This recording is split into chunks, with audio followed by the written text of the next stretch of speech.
Hey everyone. So I'd like to talk a little bit about the idea of karma, which is introduced in Hinduism but will continue in Buddhism. And in fact, there's some evidence that the Greeks thought about this as well. So roughly, the idea is that your essence, the word soul is not correct here because soul means sort of the you that continues on, and that's not what this is. But some eternal part of you gets reincarnated multiple times. And how you get reincarnated is determined by your past behavior. So karma is this sort of moral bank account that you have, and it will um, put you just automatically in the right situation for what you deserve in terms of your next incarnation. So in a classical Hinduism, right, you go from being on the bottom of the rung, and I hate to say it, classically, you're a girl on the bottom of the rung, and then you're a guy on the bottom of the rung, and then you're really good, um, being whatever you are, right? So no acting out. If you're a Shudra, you're a servant, you should be the best servant you possibly can. And then you will get reincarnated to a male servant, maybe a chauffeur in modern life, something like that. And again, no acting out. You have to do your duty at all time. Dharma, Dharma. Do your dharma according to your caste, your gender, and your age. And if you do all of those things very well, then you will move up that ladder. And so you'll go from being an outcast to a servant, from a servant to a farmer, but you'll have, 10,000 lives as a farmer. And then you get promoted, yeah, through the warrior class and then finally to the Brahmins. In classical Hinduism, only the Brahmins and only the male Brahmins have any chance whatsoever of achieving moksha. Moksha, remember, is getting off of the wheel of rebirth. It's getting off of the wheel of samsara.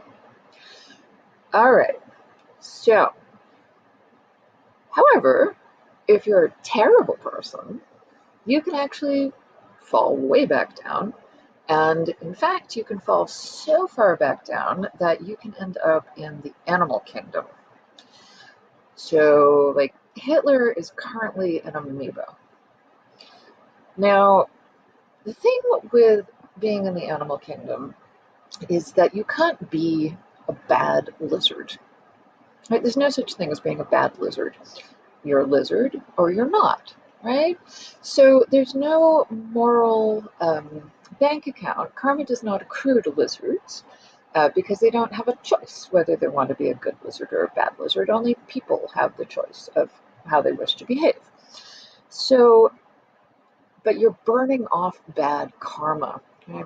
And so you're an amoeba, then you're a tadpole, and then, I don't know, whatever, you're a toad, and then you're a Gila monster, et cetera, and you go sort of back up the food chain until you get back to being human, at which point you can, try to be a better person and go back up the ladder and eventually achieve moksha.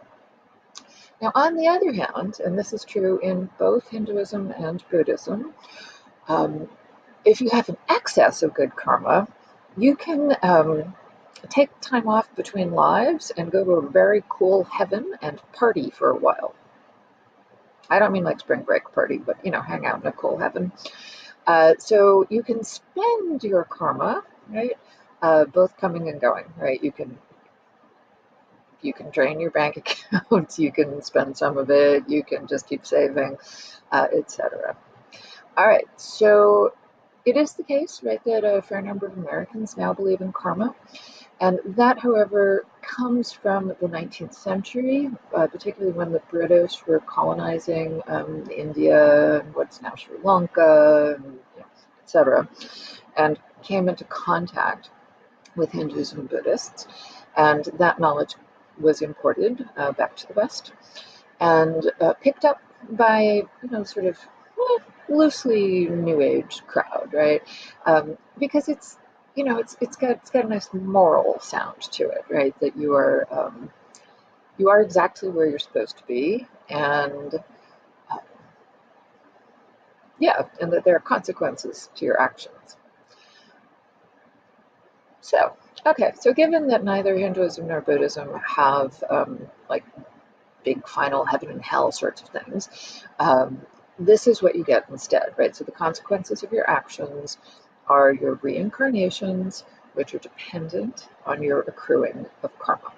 All right, thanks. Bye.